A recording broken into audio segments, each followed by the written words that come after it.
starts right now. It is way more than a speed bump. We begin tonight with this large sheet of metal. It's a metal strip on I-10. It is causing a lot of problems for drivers. Yeah, maybe it caught you off guard while you were driving. It's along I-10 westbound, north of the fine silver curve where I-35 merges into I-10.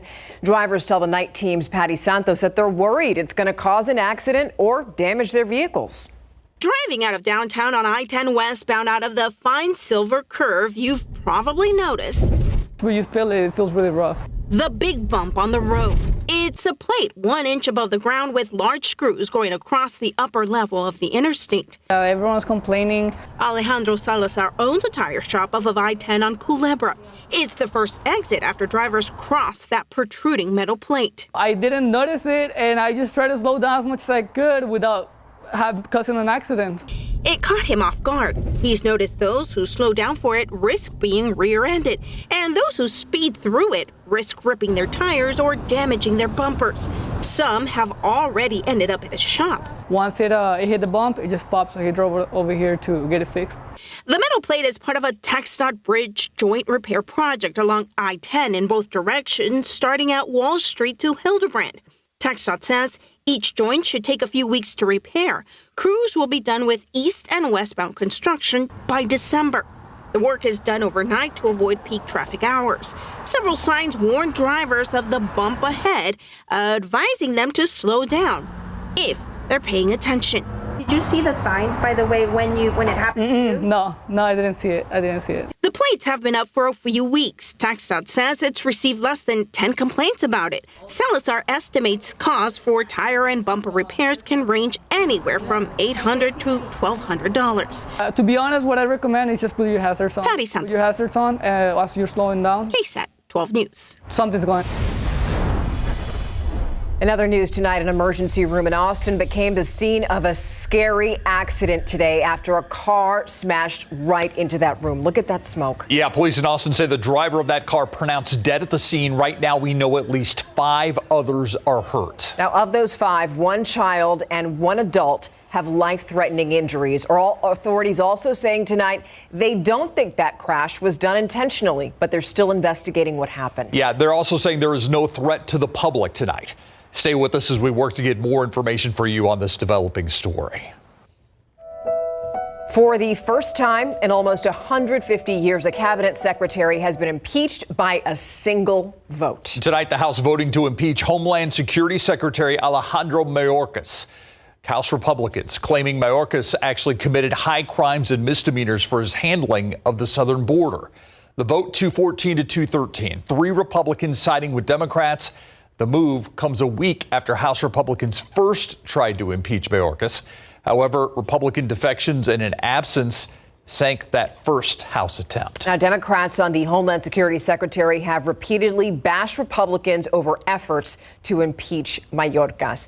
So tonight, the Department of Homeland Security is issuing a scathing statement. You see it on your screen, saying in part, quote, House Republicans will be remembered by history for trampling on the Constitution for political gain rather than working to solve the serious challenges at the border, end quote.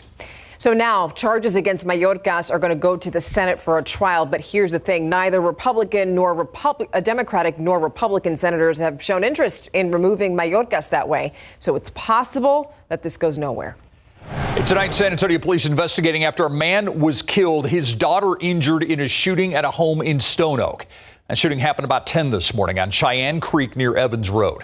According to Police Chief William McManus, a 43-year-old man found dead with a gunshot wound, his 23-year-old daughter taken to a hospital in critical condition. Chief McManus says there is no danger to the public. He said at the scene that he would not speculate on what happened. McManus did tell us officers have responded to the home in the past for mental health and disturbance calls. If you or someone you know are going through a domestic violence situation, help is out there. We want you to know exactly where it is. You can scan the QR code on your screen. It'll take you to a list of resources available that can help. Head to ksat.com/domestic violence for more on domestic violence and what it entails. We're learning more about a shooting outside of Sugar's strip club. Jail records show 21-year-old Moses Mata is now facing several charges in connection to the shooting. It all happened yesterday around 2 a.m. San Antonio police say that Mata shot a 23-year-old man during a fight. And then investigators say that security guards at the club shot Mata after he allegedly pointed his gun at them. The 23-year-old man that we told you about a moment ago is expected to recover. Not as many people are getting COVID. After a slight rise, COVID numbers in Bexar County are trending back down. The county released data just a few hours ago. It says that there were a little more than 1,600 new COVID cases last week, which is down 500 from the week prior. And if you have COVID or you get it in the future, here's something new. You may not need to isolate for that long. The Washington Post is reporting that the CDC will soon announce that if you catch COVID and if you don't have a fever for 24 hours, you won't need to isolate. But again, that's if you don't have a fever for 24 hours. The change was discussed in a CDC briefing with state health officials last week. And this is a complete 180 from the CDC's guidance during the height of the pandemic, where it suggested that everybody isolate 5 days after a positive test. They are not forgetting. Families of several Robb Elementary victims are calling on some members of law enforcement in that community to step down as they run for re-election. Those families turned out at a candidate forum tonight in Uvalde, where those running were expected to answer questions from their community. And this comes just weeks after several candidates were named in a damning Department of Justice report on that 2022 shooting. And tonight, the people most impacted by that shooting spoke with our Lee Waldman about their concerns. I need them to withdraw from this candidacy. Armed with signs and photos of Robb Elementary victims and survivors, crowd on the Southwest Texas Junior College campus. We're done being silenced. We're done being silenced. Demanded to be heard. My son should not be in this coffin. He should not be in heaven. He should be right here, ready with his brothers. Last month, a report by the Department of Justice laid out failures by law enforcement in the Robb Elementary response, including 3 individuals, Sheriff Ruben Nolasco and Constables Johnny Field and Emmanuel Zamora. They didn't help the 21. They haven't helped our kids. They will not help yours either. They don't deserve to be working anymore. I mean, resign. While the signs they brought I don't trust them to protect me anymore. were kept outside of the auditorium. They filled the seats eagerly waiting to hear from the candidates. Sheriff Nolasco was a no-show. Field and Zamora showed up, but evidently left before their turn to speak. We had 3 other candidates in the green room, and they left: Max Dorflinger, Emmanuel Zamora, and Johnny Field. However, some of their opponents took the opportunity to criticize their response on May 24th. The DOJ made it very clear. It was a failure in every form and fashion. If I was there that day, I would have turned in my badge and never shown my face in this town again. In Uvalde, Lee Waldman, KSAT 12 News. So we asked Field and Zamora's attorneys why they left, but we have yet to get a response. Let's go now to our Nightbeat news flash. The only thing separating Ukraine and Israel from getting U.S. wartime aid, the House of Representatives. The Senate's $95 billion foreign aid bill passed in a 70-29 vote this morning. 22 Republicans voting yes. The future of the bill, though, very uncertain. House Speaker Mike Johnson and other Republican lawmakers publicly opposed that bill, and it's unclear whether Johnson will even hold a vote on the plan.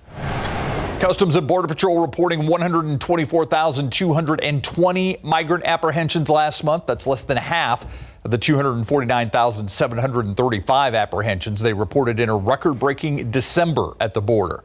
CBP says encounters trending down, normal to see in the winter months, but Acting Commissioner Troy Miller added the drop was also fueled by, quote, enhanced enforcement efforts in January. For the first time in baseball history, a woman will be the primary play-by-play voice of a major league team. Jenny Kavner will actually call the majority of the Oakland Athletics games this season, the A's. Kavner is a broadcasting veteran with nearly 2 decades of baseball experience. She says this role is a, quote, dream come true. That's a look at your Nightbeat News Flash.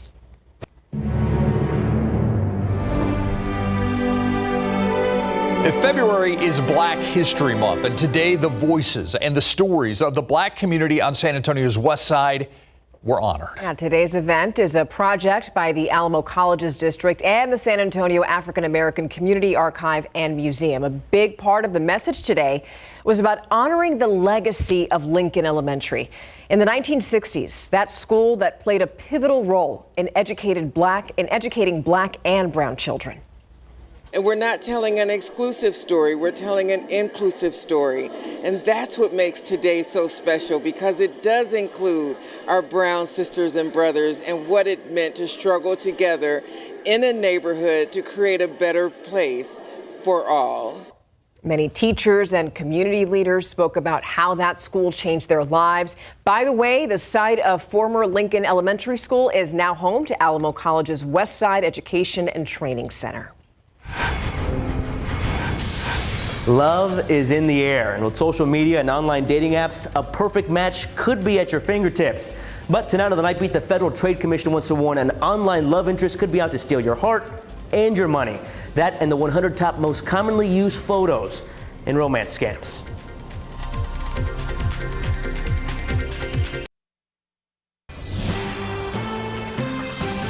Still looking for a Valentine? Online dating has gained popularity over the years, but finding that special someone online could also come at a cost. Yeah, so Night Team's John Paul Barajas reports scams aimed at stealing your heart and your money are definitely on the rise. Your perfect match could be right at your fingertips thanks to dating apps and social media. But that convenience should also come with caution. I've seen all types of people, all walks of life, getting romance scammed. And the common denominator is loneliness. Brianne McClellan co-founded Social Catfish, a company that verifies online identities. Her warning, an online love interest could be out to steal your heart and your money, adding these types of scams are evolving. There are sites that offer images of people that don't exist. It's an AI website. They're able to use ChatGPT and manipulate what they're saying as if they speak very good English, and it can be very manipulating. FBI data shows 1,331 Texans were victims of romance scams in 2022, losing more than $60 million. And according to the Federal Trade Commission, Americans lost $1.3 billion in romance scams that same year, nearly doubling the losses of 2021, which came out to $547 million. There are a lot of people out there that get trapped in this fantasy, and they want to believe that someone's out there loving them, caring for them, constantly giving them attention. Now, Social Catfish says they've identified the 100 most commonly used photos in romance scams. The list even includes some celebrities like Maroon 5 lead singer Adam Levine coming in at number 11, while actor Robert Downey Jr. is number 39. Doing your due diligence by making this person video chat with you and sending a candid image. That's a for sure way to confirm who you're talking to online. The FTC also recommends doing a reverse image search. You can do that on your phone or on your computer. All you have to do is go to images.google.com and you come down here to this camera icon, click that, and upload the picture in question. Google will then show you how many times or where that photo has been used. And if it hasn't, like this one, it'll just bring up similar images. We also have more tips on romance scams on our website, KSAT.com. John Paul Barajas, KSAT 12 News. But again, this was that a picture? Go ahead. Of his dog? I was just say that's John Paul's dog, yes, right? Yes. Okay. Yeah. I was going to say the person that's really stole his heart. John Paul's dog. Yeah. He loves that dog. This is true. Yeah. Okay, now outside, 56 degrees. Maybe not too romantic if you want to take a walk outside tomorrow. we are dealing with roller coaster temperatures. Yes, temperatures up and down quite a bit in the days ahead. Get ready for temperature swings. Have everything ready to go. The jacket, the umbrella, even the raincoat, and make sure you take the necessary precautions, especially for the pets and the plants as we get into the weekend. A light freeze is on the way, and you'll feel the chill this weekend as well. And we've got Friday rain to talk about. Let's get right to it. Here we go. Notice our roller coaster ride. 60s for highs the rest of the work week and school week. So even as warm as near 70 by Thursday. But then look at the weekend. Friday, we drop down to 50 for the high temperature. So the warmest it's going to get on Saturday is 50 degrees. Most of the day on Saturday will be spent in the 40s. and windy, of course.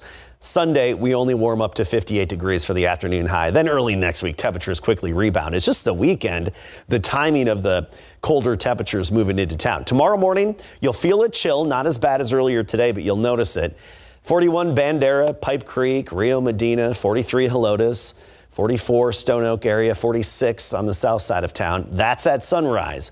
By the afternoon, we make it up to 62 degrees for the high temperature. So jacket in the morning and maybe long sleeves in the afternoon, especially because we won't have a whole lot of sunshine. The clouds will start increasing throughout the day and thicken up. And let's talk about where the cold air is going to be coming from for this weekend.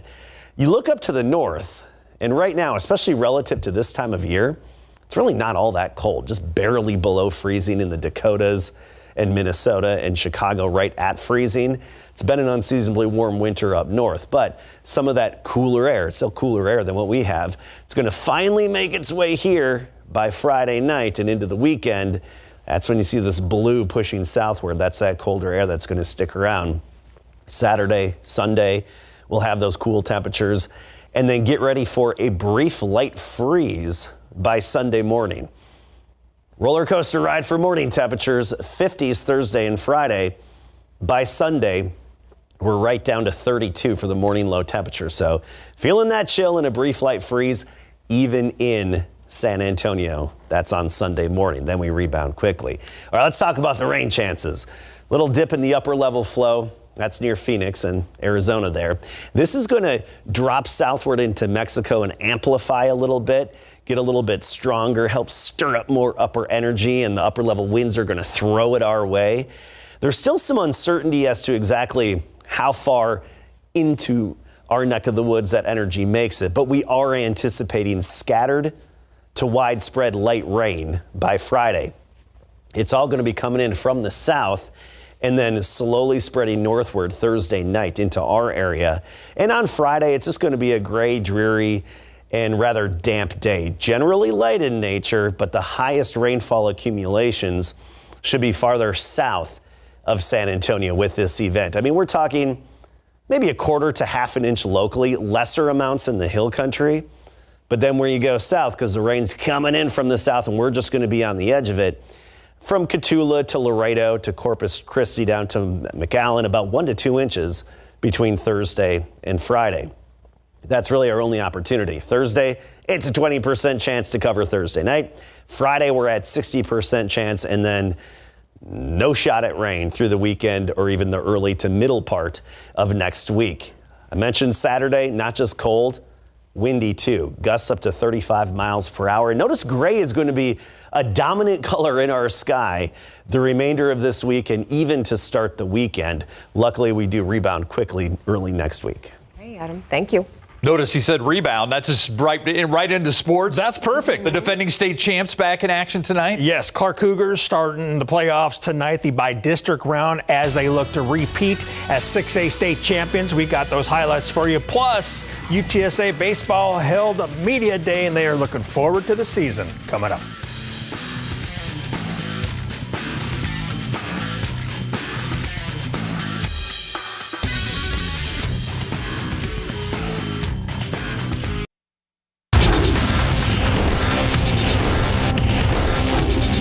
We're ready to go. I mean, this team's a really tight-knit group, and there's a good energy about this team, and I think we're ready to go. Matt King and the UTSA Roadrunners are ready to play baseball, and they have a couple of goals in mind in big board sports.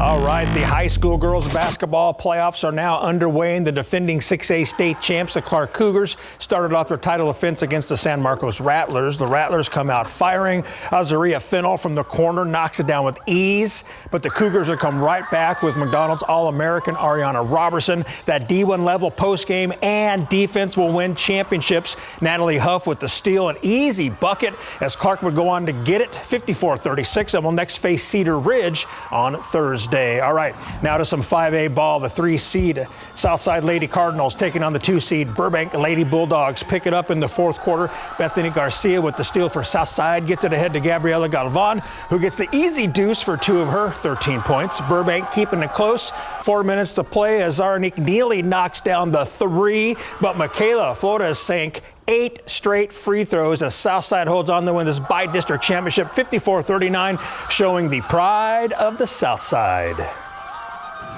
I think everybody underestimates us. They're like, oh, they're small, easy. No, we came out here and proved that we can break through things and we don't give up. They're what got us here. Our parents, our family, our friends, they, hype us up. They played a big part of our game today. They came out and just played their game. They enjoyed it. They had fun. They executed exactly what we needed to execute. And so now looking back, all that hard work was so worth it. The Cardinals will take on Wagner in the area round on Thursday. Slender man Victor Wembanyama gave the people of Toronto a show last night, both on the court and off of it. And we're still talking about it today. Wemby was incredible, and it started immediately in the first quarter with this alley-oop jam as the Spurs opened the game on a 10-0 run. The rookie and #1 draft pick dazzled in his first NBA game north of the border. He scored 27 points on 10 of 14 shooting, including 2 for 4 from three-point range. He had 10 blocks, a new career high, and he added 14 rebounds for his second career triple-double, and he did it in just 29 minutes. He's the first rookie since 1990 to record a triple-dub with 10 blocks. Spurs rolled the Raptors 122-99. For some reason, we felt great today. Had some great rhythm, started the game strong, and I don't know, I guess it's just the NBA. We got ups and downs in terms of shape, and today was an up day. So. He did a little bit of everything. Obviously, he's all-around talented player. He got a great feel for the game, and it shows in a variety of ways, whether he's passing or making decisions, blocking shots. It doesn't matter. Spurs will play at the Mavericks tomorrow night at 7:30 to close out the first leg of the rodeo road trip. Most of the team will rest up, while Victor and Jeremy will head to Indianapolis for NBA All-Star Weekend.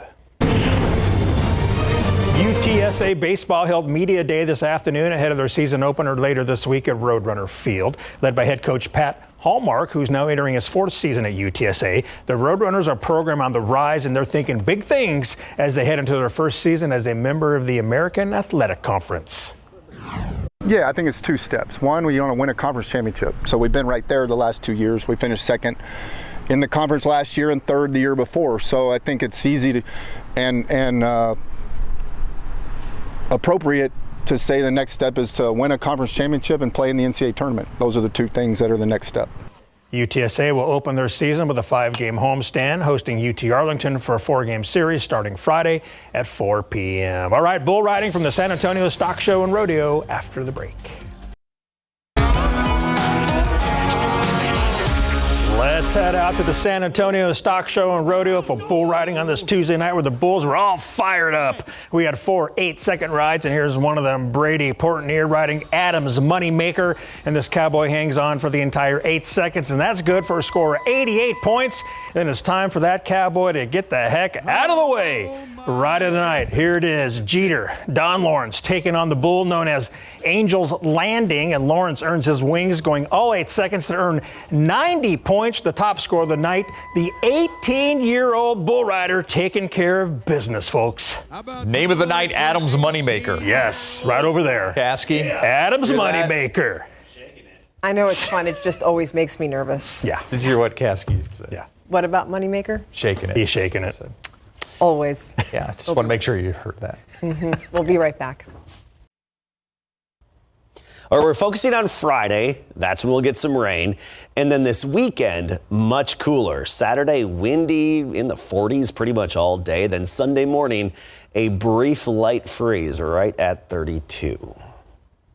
All right, sweater weather. A lot of gray. Sweater weather. Yeah. We'll get through it, though. That does it for us. Have a wonderful night. We'll see you tomorrow. Yeah.